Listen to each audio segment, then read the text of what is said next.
What's going on, everyone? This is Cullah Hale from Destination Thrills, and I'm here with my review on Maverick at Cedar Point in Sandusky, Ohio. When I first got in line for this coaster, I really didn't know what to expect. I hadn't watched any POVs of this coaster beforehand, and I've only heard really good reviews. I've heard people rave over this coaster. But I wasn't as sure as to why. I knew it had some good launches. I knew it was a fast, rapid coaster with some great transitions, some great elements, some fun inversions, and some massive airtime. But a lot of people have opinions on coasters that differ from mine, so I didn't know how I was going to feel about this coaster. But knowing that the coaster style that I like, I had a feeling Maverick was going to be high on my list. But I didn't expect it to be as amazing as it was. So let's look at the stats on Maverick. Maverick, built by Intamin Amusement Rides, has a height of 105 feet and a drop of 100 feet. What's cool about this drop is it has a vertical angle of 95 degrees, so you're actually going past straight down. The length of the coaster is 4,450 feet, and it hits a top speed of 70 miles per hour. It features two really amazing inversions, and it has a duration of 2 minutes and 30 seconds. And yes, it does have over-shoulder restraints. It has a little bit of a strap. I'll get into those in just a moment. The ride features several rapid transitions, low-to-the-ground bank turns, like I said, two inversions, a LSM lift hill, which feels like a launch, and then its second launch, which is actually underneath the station. It's really awesome. So let's walk through the ride. First, you go up the LSM lift hill, which is a unique experience because you have so much speed going up into this lift hill, so you don't really have much time to think about what you're about to experience. That's really cool. Then you get tossed over this 95-degree drop at 100 feet, and it really feels like the coaster just tossed you over it. It's really fun, and you kind of hit really hard on the way down. I don't know how else to describe it, but you have this kind of thrust into the ground, like you just landed from dropping 100 feet. I wouldn't say it's super uncomfortable, but it was just a whoa experience for me. Then, this is when the ride took me by surprise.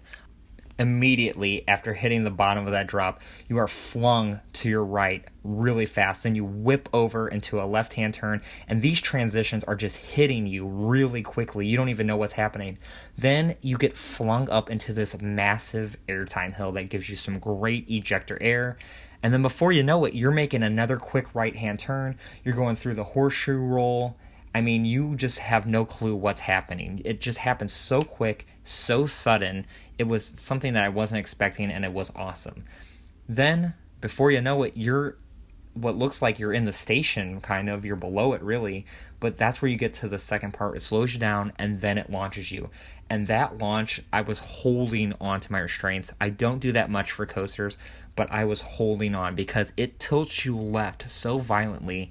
I felt like I needed to hold on to stay in the coaster. I know that I was safe in the coaster, like I knew that, but my mind was like, whoa, what's happening? When I turned left, it was so cool. Then you get shot up into this mini hill, and it kind of breaks you, and because it breaks you on your way up, you kind of get flung forward in your seat, and it's a weird sensation. It's like a little bit of airtime and a little bit of being flung forward. It's pretty cool, actually. A lot of people kind of hate on that trim part, but I actually think it was pretty cool. And then it gives you some nice ejector at the very top of it before turning right across the pond. When you're going across the pond, these water jets shoot up water. It's pretty cool. I didn't really notice it because I was on the front seat the first time, and I think even on the back seat the second time, I didn't really notice it. But when you're off-ride, it gives you some really cool looks. Then you hit this part, which was probably one of the only elements that I knew about Maverick going in, was this stangle dive, and it was really cool. I wasn't expecting too much out of it, but it was a really fun. It really feels like you're just being whipped out and then whipped back over, and that quick sudden turn and transition provides a lot of thrills. It's great. And then you don't just get one stangle dive, you turn around and you get a second one. It was fantastic. Then before you know it, you hit another mini airtime hill and you are back at the brake run. Maverick, when I hit the brakes, I was stunned. It was almost like the same feeling I got when I finished my first ride on Voyage. I sat there on the final brake run looking around thinking, what just happened? That's how I felt when I got off of Maverick.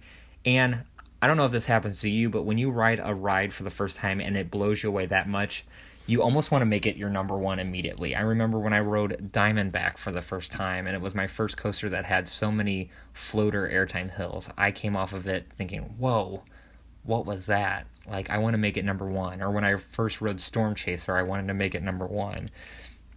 Same with Maverick. When I first rode this, I turned to some buddies that I was with, Tom and Mike, and I said, I think this might be my number one here. And this was after riding Steel Vengeance, and they were kind of a little bit shocked by that, but that's how blown away I was by this coaster. I really don't have much of a critique for this ride. If there was anything, and this is hardly a critique because I think the ride's pretty perfect, but if it had one more big airtime hill, I think it would have been better than Steel Vengeance. Maybe one big airtime hill to match the others. But I think that would distract from the ride experience. And this is not an RMC. This is a Intamin Blitz coaster. And I think for that model, it is about as good as it gets. And I'm really happy with Maverick. And like I said, I've been tempted several times after riding it to make it my number one. So now let's look how I've rated this coaster. First, intensity. Intensity to me is a perfect 5. You pull some strong G's into the turns, you're whipped through transitions, you have strong airtime, great speeds, the forces are all there. It is a super intense ride. Second is going to be for fun, and because of how quick the transitions are, the launches, the inversions, the airtime, this was one of the most fun coasters I've ridden, and this is one that even if I got bored of the intensity, like even if the intensity wears on me and I'm like, okay, this isn't as tense as the first few times, I would still have a lot of fun on this ride, and that's why I'm giving it a perfect 5 for fun. Next is uniqueness, and there's other Intamin Blitz coasters out there, so I'm not going to give it a perfect 5 for uniqueness, but its layout compared to everything else is pretty unique, so it's up there, and I would give it a 4.5 on unique. Next, let's look at comfort, and this one was tough for me because I really didn't mind the over-shoulder restraints, and I usually do on coasters. I remember when I first rode Cheetah Hunt, I said this was a really good coaster. It would be better if it didn't have the over-shoulder restraints. Well, the ones on Maverick, I didn't really seem to notice as much. The only thing that bothered me was the straps.